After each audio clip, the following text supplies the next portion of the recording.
নমস্কার বন্ধুরা, সুনিতার হেসেলে সবাইকে স্বাগত। আজ আমি আপনাদেরকে একটা কমলা লেবু দিয়ে আমি কেক তৈরি করে আপনাদেরকে দেখাবো। বাজারে এখন কিন্তু কমলা লেবু অ্যাভেলেবেল। সেই কমলা লেবু দিয়েই আজ আমি আপনাদেরকে কেক তৈরি করে দেখাবো। খুব সহজেই বাড়িতেই তৈরি করে নেওয়া যাবে এই কমলা লেবুর কেক। দেখুন, তার জন্য আমি এখানে একটা কমলা লেবু নিয়েছি। লেবুটাকে আমি ছাড়িয়ে নেব। দেখুন, লেবুটা আমি খুব ভালো করে ছাড়িয়ে নিয়েছি। এবার এই লেবুটা চিপে আমি লেবুর রসটাকে বার করে নেব।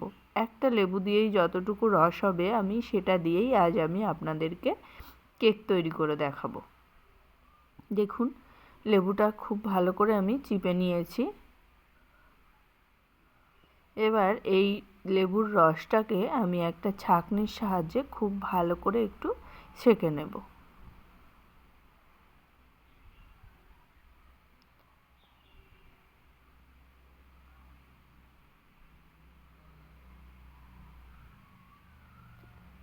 দেখুন, আমি লেবুর রসটা কিন্তু খুব ভালো করে ছাঁকনি দিয়ে ছেঁকে নিয়েছি।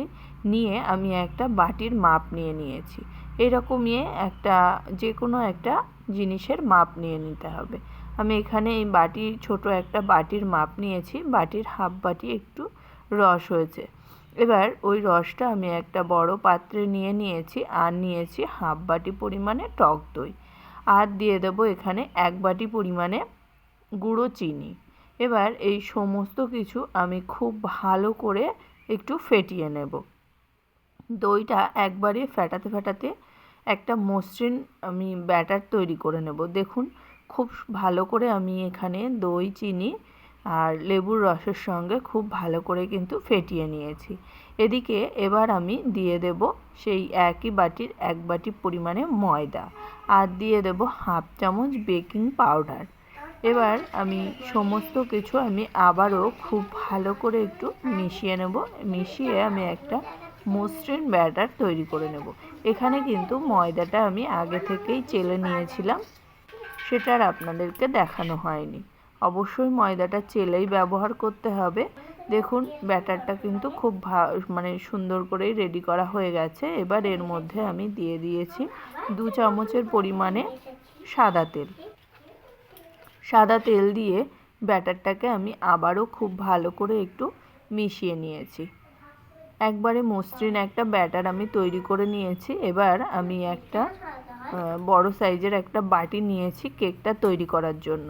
বাটির গায়ে আমি প্রথমেই সামান্য একটু সাদা তেল মাখিয়ে নেব। মাখিয়ে নিয়ে এখানে আমি একটা বাটার পেপারকেও আমি এখানে বসিয়ে দিয়েছি। দিয়ে তার উপরেও আমি সামান্য একটু তেল দিয়ে আবারও একটু পেপারটার গায়ে মাখিয়ে নেব। বাটার পেপার যদি আপনাদের না থাকে তাহলে এমনি যে নর্মাল খাতার পেজ থাকে সেই পেজও এখানে ব্যবহার করা যাবে। এবার এর মধ্যে আমি দিয়ে দেব কেকের ব্যাটারটা। দেখুন, আমি ব্যাটারটা সম্পূর্ণ বাটির ভেতরে নিয়ে নিয়েছি।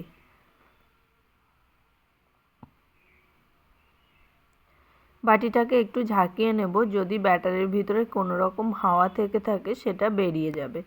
খুব ভালো করে ঝাঁকিয়ে নিয়েছি। এবার কেকটা বেক করার জন্য আমি গ্যাসের ওভেনে একটা কড়াই বসিয়ে দিয়েছি। দিয়ে তার উপরে আমি এই রকম নর্মাল খাতার পেজগুলোকে দিয়ে দেব। এখানে আমি 5 থেকে 6টা মতো খাতার পেজ দিয়েছি। দেওয়ার পরেই আমি এর উপরে এবার বসিয়ে দেব বাটিটা।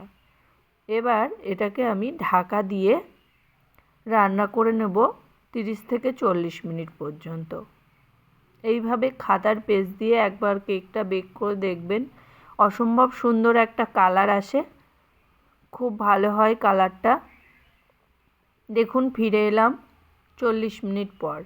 40 মিনিট পর আমি ঢাকনা খুলে দেখে নেব কেকটা কেমন হয়েছে। দেখুন, কেকটার কালারটা কিন্তু অসম্ভব সুন্দর হয়েছে। এবার আমি আপনাদেরকে দেখিয়ে দিচ্ছি কেকটা পারফেক্ট হয়েছে কিনা। দেখুন, আমি একটা ছুরি দিয়ে দেখিয়ে দিলাম কেকটার কিন্তু খুব ভালো করেই হয়ে গেছে।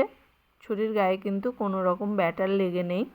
কেকটা আমি একটা প্লেটে নামিয়ে নিয়েছি। এবার উপরের কাগজটাকে আমি সরিয়ে নেব।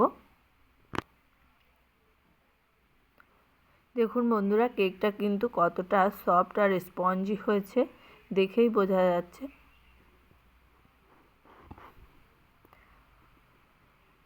আমি আপনাদেরকে একটু কেটে দেখাচ্ছি।